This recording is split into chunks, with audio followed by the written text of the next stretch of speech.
Thank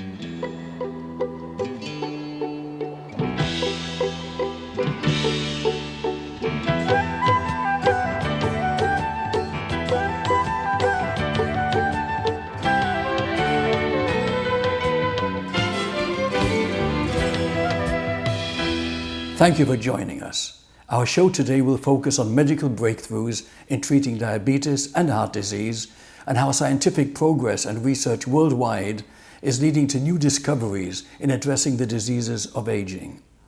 From nutrition to senolytics and even a brain-to-computer interface, we are witnessing numerous exciting developments, and Bill Faloon, the founder of the Age Reversal Project, will update us on these exciting subjects following these messages. When I was young, it seemed that life was so wonderful, a miracle. Oh, it was beautiful, magical. And then they showed me a world where I could be so dependable. Oh, intellectual, cynical. Find magic again. Sprout by HP. With Intel RealSense technology inside, now you can bend the rules of creativity outside. Life Extension magazine brings you new discoveries in health and anti-aging. Our science-based research and supplements are so advanced they're many years ahead of the medical mainstream, with quality control standards that exceed FDA mandates. Life Extension has covered groundbreaking medical research for more than 35 years. For your health and future, you deserve the best. Learn more at lifeextension.com.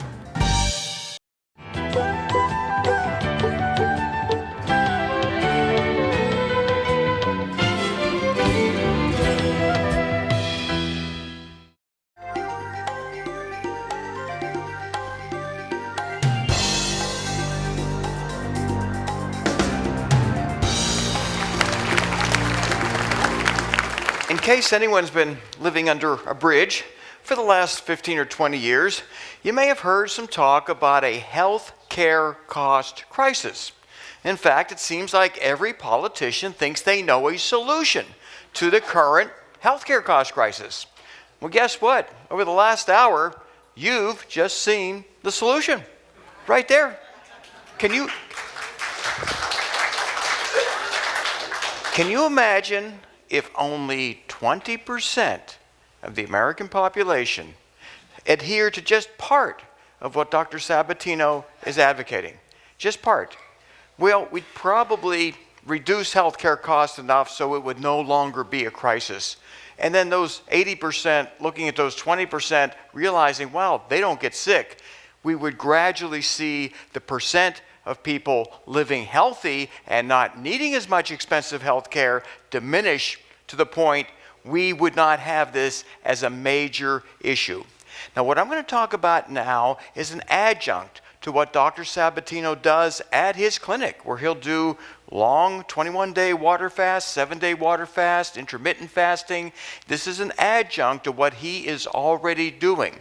And this was published, great news, in the New England Journal of Medicine 2 months ago. And for those who don't know all about me, I was told around the age of 11 or 12 that I was supposed to die. And I said, no way. I'm going to figure out a way around it. And that motivated me to read newspaper articles about what's good for you, what's bad for you. And then I started reading medical journals. I've read thousands and thousands of peer-reviewed, published scientific studies. But this particular article, and we're going to give you a link to it, by the way, is probably the most significant scientific study I have ever read as it relates to practical implementations you can make today that will dramatically reduce your risk of degenerative illness and extend your healthy lifespan. We're talking about intermittent fasting. 2 ways to do it. You can go 14 to 20 hours most days without eating, and then for those 6 to 8 hours you are eating, that's the time for you to put the calories in your body. Or you can do 2 days a week of fasting, and then 5 days a week of trying to eat healthy. And the evidence that substantiates the benefits of adding time in between your eating is so substantial that it could literally eliminate 80, 90% of the drugs that are being prescribed out there. Because doctors come in, or you come in there with high blood pressure, cholesterol, triglyceride issues. Doctors, of course, prescribe drugs. But the medical community was enlightened 2 months ago that you could avoid virtually all of those medications simply by extending the period of time between when you eat. And what I do is I'll finish my last meal at, let's say, 2 or 3 a.m.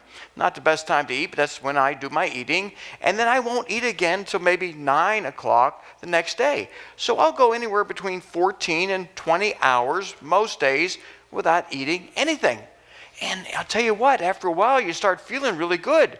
And then you condense the time you eat into a 6 to 8 hour period. And what the study showed, and this is a 10-page report, we're going to give you a direct link to it, by the way, so that you can go home and read these 10 incredible pages, that if you can fast for between 16 and 20 hours most days, you're going to live longer and you're going to dramatically decrease your risk of cancer and virtually every other degenerative illness. This is so well substantiated in so many published studies. When they do it in animal models, and the early calorie restriction studies that Dr. Sabatino was talking about, what was interesting is, well, they underfed these animals. But what the animals did is when they gained access to food, they ate it all right away. So they were essentially intermittently fasting in addition to eating a lower calorie diet.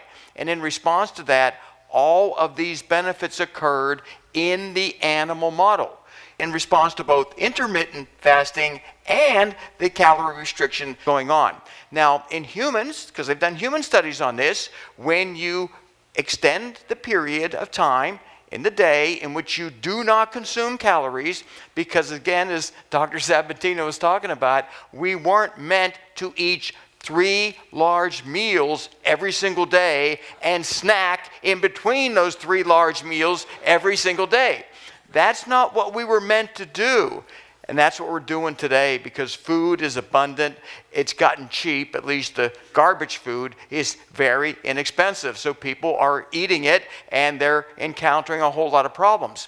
But if you engage in intermittent fasting, you can probably cheat a little bit if you want to and still derive these kinds of benefits, systemic benefits for your overall health.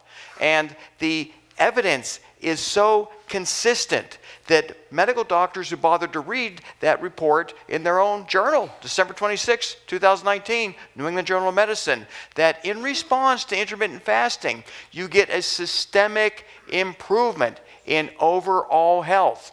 And as was discussed earlier, the mechanistic target of rapamycin, mTOR, and that stands now, that acronym, for 2 different explanations. It was originally the mammalian target of rapamycin, and nowadays more and more scientists are referring to it as the mechanistic target of rapamycin. But if you undergo intermittent fasting, this is between 14 and 20 hours most days, whatever you're comfortable with, you stimulate that autophagy. That's the cleansing of the accumulated metabolic waste products inside your cells. You are going to cleanse your cells by intermittent fasting, by inhibiting mTOR. You're going to promote autophagy, remove the cellular junk, and improve cellular functionality.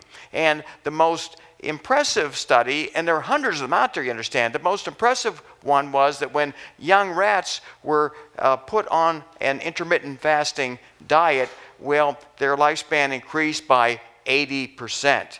Now the average of these kind of studies is about 50%, but this particular one showed an increase of about 80%. That is absolutely incredible. And humans, when they intermittently fast, you look at what's plaguing modern man, the obesity, dyslipidemia, hypertension, inflammation, insulin resistance, all of that goes away when you elongate the period of time, most days, where you're not ingesting calories.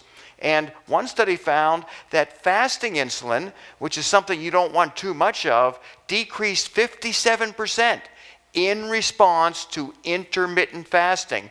And to put into context how important I feel reducing fasting insulin is, starting around the year 2000, our group, one of our groups, we invested over $4 million trying to isolate a compound that we knew that worked. We just weren't able to make it. And the beneficial mechanism of that compound was to reduce fasting insulin. The compound never was developed. I don't know if it ever will be developed, but you don't even have to worry about that. If you engage in intermittent fasting, you can reduce your fasting insulin by about 57%, and that is incredibly beneficial. Now bear in mind, this entire PowerPoint presentation will be on the website of this group, so you can look at this particular PowerPoint slide and realize that every single metabolic disorder that is afflicting modern man has to do with the fact is we're putting way too many calories in our body and doing that in a consistent manner. We don't miss meals. We just don't do it. If we're running late for something, we'll stop at a fast food place and eat on the way to the next appointment. Even though we may already have had a big breakfast, a lunch, and we're thinking, need to put more food in my body. Well, you don't need to do it, and it is killing you. So when you look at this on your own, by the way, you'll see just how toxic all of this is. So what we did is we took the New England Journal of Medicine, we found a direct link to this article on the benefits of intermittent fasting. It's about 10 pages long. I encourage every single one of you to go home and just log on to the website and read this article. It might take you 40 minutes, but it's going to open your eyes to the volume of scientific data substantiating the health and longevity benefits of intermittent fasting, calorie reduction, healthy eating patterns. It's going to substantiate that in a way you may very well change how you perform your dietary patterns. And this is the article, by the way. It's a review article. Basically, these scientists, they looked at all the published literature and they put it all together in a way that got published in a prestigious medical journal. It didn't get recognized in the media the way it should have, but then again, December 26th, busy time of the year, people thinking about a lot of things, including over-ingesting calories. Now, I've put this slide up a couple times in the past, and it talks about an incredible breakthrough in technology starting in 1980 compared to 2014, a 50% decrease in deaths from heart disease. This is a result of improved medical technology and the fact that people are smoking less and some people are watching their diet a little bit better. This is a really major, major advance, but there's a problem that I'm going to tell you about in just a minute. These, again, are the reasons. We're eating healthier. When I say we, the health-conscious people, which are a growing number, we're avoiding foods that we know cause cardiac disease, and there are improved emergency responses. If one of us were to have a heart attack right now, if one of us were to have that happen, well, we could have an ambulance here really quick. We could go to a cath lab at Memorial Hospital, and they could put a stent or do a bypass procedure and literally save our lives. These are the reasons for this huge decline.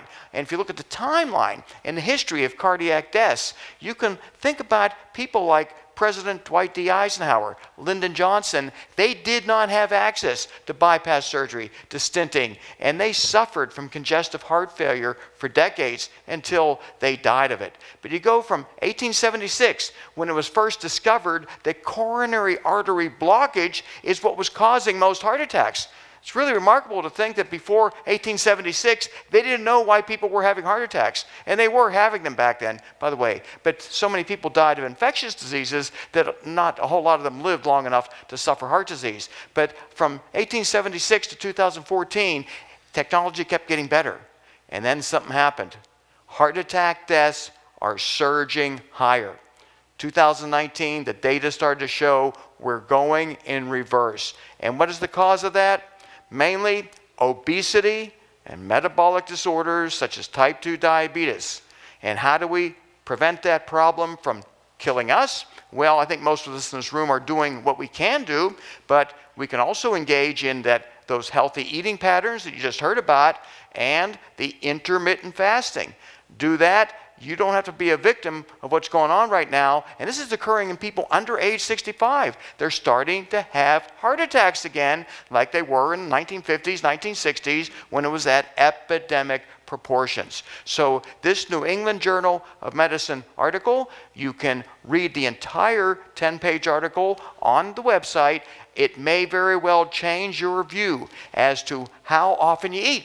You might decide, you know what, I can skip a couple meals out of the day and I'm going to be healthier, I'm going to feel better, and it's going to enable me to live long enough to achieve what this organization was set up to do. And that is immortality. And that's the name of a book that came out January 7th, 2020. Immortality, Inc. And this reporter, who's going to be speaking here next month, March 26th, he'll be speaking right here. This book contained interviews of the people in Silicon Valley who are spending lots and lots of money to figure a way for them to live for an indefinite period of time. And if they succeed, it means we're all eventually going to get to live for an indefinite period of time.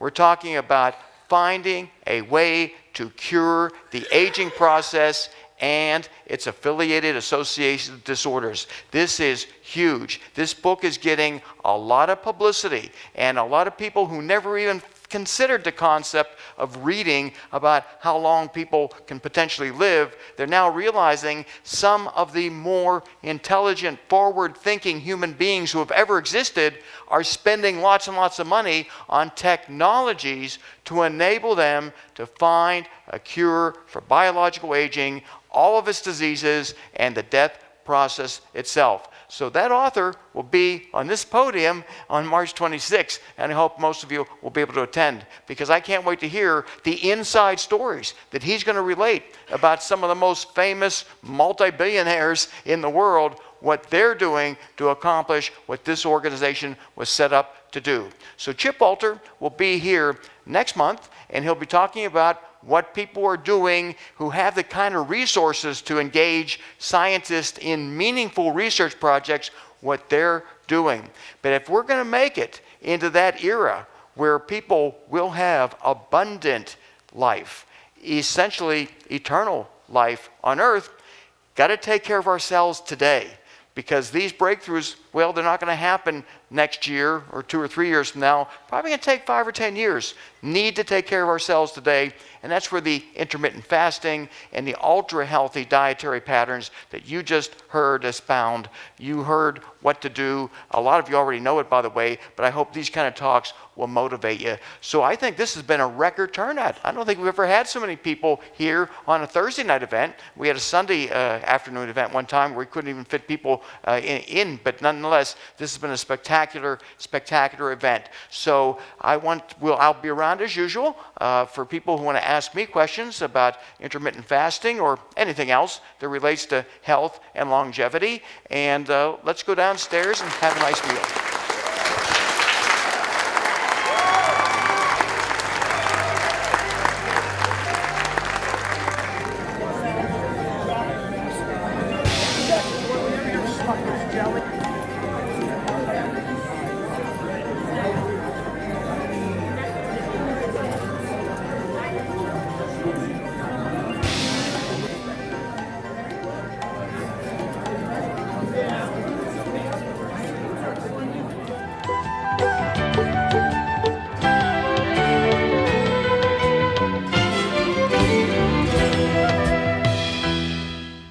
I have the privilege to say that I'm in the presence of brilliance.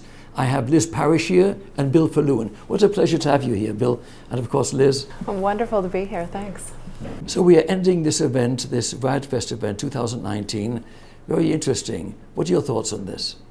Well, this has been an unprecedented scientific conference. We've gathered together some of the leading researchers from around the world to disseminate their findings over the last 12 months. Possibly the most exciting, Dr. Greg Fahey made an announcement. It's already made it into headline news. He was able to reverse biological aging by 2.5 years using a 3-drug combination.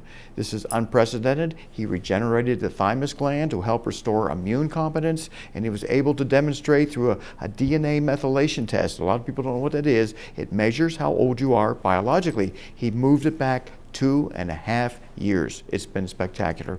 How significant is that really in world news. Well, here's how significant it is as it relates to what Liz is doing. A lot of our viewers here, they're not going to live a lot longer. If we can reverse that clock 2.5 years, they may be alive to take advantage of what Liz is working on that could enable them to live indefinitely. During this conference, BioViva, we got to introduce a lot of the new things that we've been doing over the last year, which is research and development at Rutgers University, creating a new vector delivery method for gene therapy that will essentially deliver multiple genes at one time.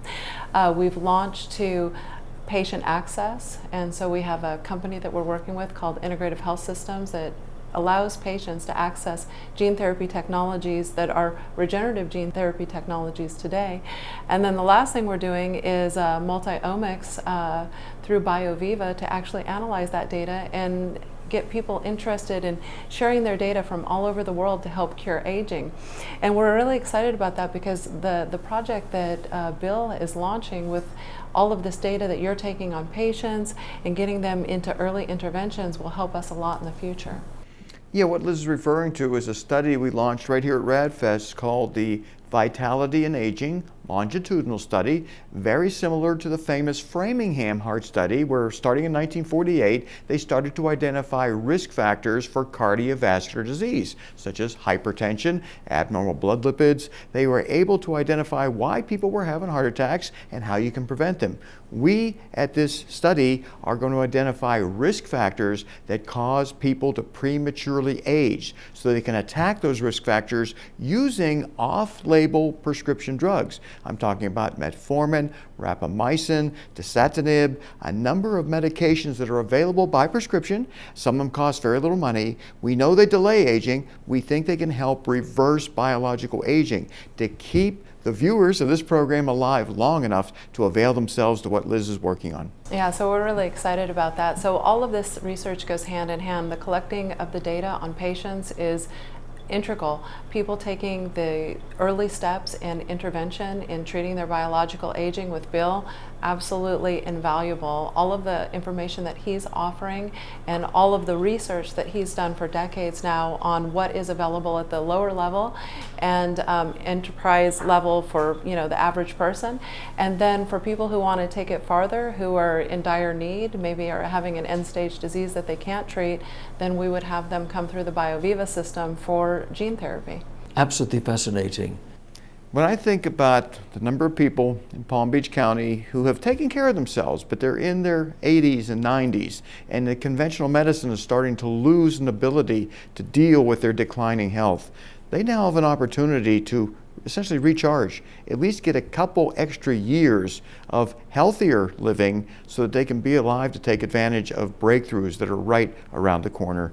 And so many times we'll take a person who's got congestive heart failure and we're able to intervene in a way that their cardiologist literally calls us and says, "What'd you do to my patient?" And we say, "Well, what do you mean, what'd you do to your patient?" They said, "Well, he had a low ejection fraction, like say 17%. He was supposed to die and you keep him alive." And that technology exists right now. We can't cure it yet, but we can keep them alive longer. And it's using non-toxic therapies to enable their heart strength to maintain itself long enough to sustain their life. And then what we're doing on our side is we're using 4 regenerative gene therapies right now. These are our big candidates for targeting the hallmarks of aging, what's actually happening at the cellular level. So when patients really hit a wall and they need an extra option, we're using a telomerase-inducing gene therapy that will lengthen the ends of the chromosomes, and that creates more healthy cell divisions and healthier mitochondria. We have a myostatin inhibitor for patients who are experiencing frailty. And let's say the over-the-counter type therapeutics are not working anymore. They're having muscle atrophy. They're at risk for a fall. We can increase muscle mass through gene therapy, a one-time treatment for the rest of their life. We also are looking at Clotho, which will protect against cardiovascular disease and chronic kidney disease.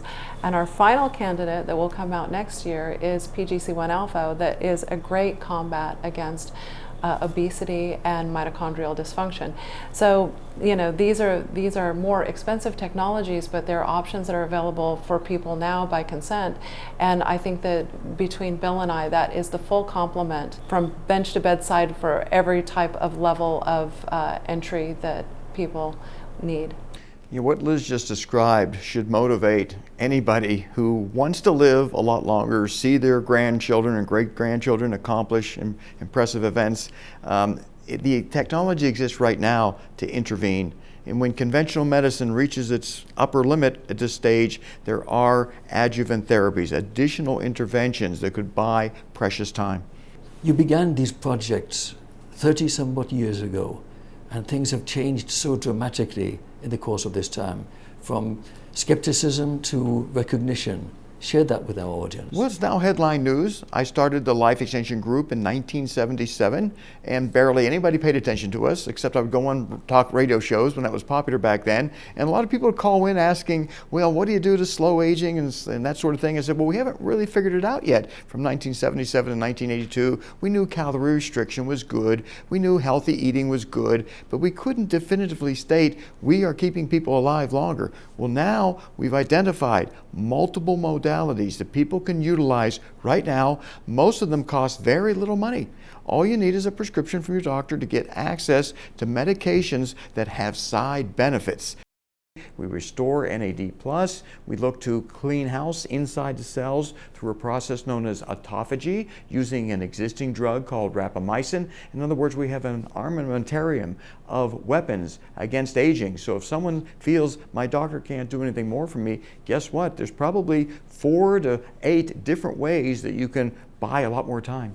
This is really groundbreaking news, this entire event here in Las Vegas, RadFest 2019. Really fascinating. Liz, thank you so very much. Thank you for having me. Hope to meet you again one of these days. And Bill, as always. I hope to do your therapy someday. I need all the therapy I can get. Human age reversal. We may be there already. Human studies are now ready to begin to confirm meaningful reversal of pathological aging processes. These clinical trials aim to alter older humans so that they function as much younger individuals. Even modest success will result in a paradigm shift that will impart enormous societal benefits, such as sparing Medicare from insolvency. Life extension is not standing idle while 5,000 Americans die each day from age-related illnesses. Joining us are physician scientists who want to hurry up these technologies to keep people from aging to death. While life extension is pushing these projects forward, we need financial help to ensure these studies are carried through to fruition.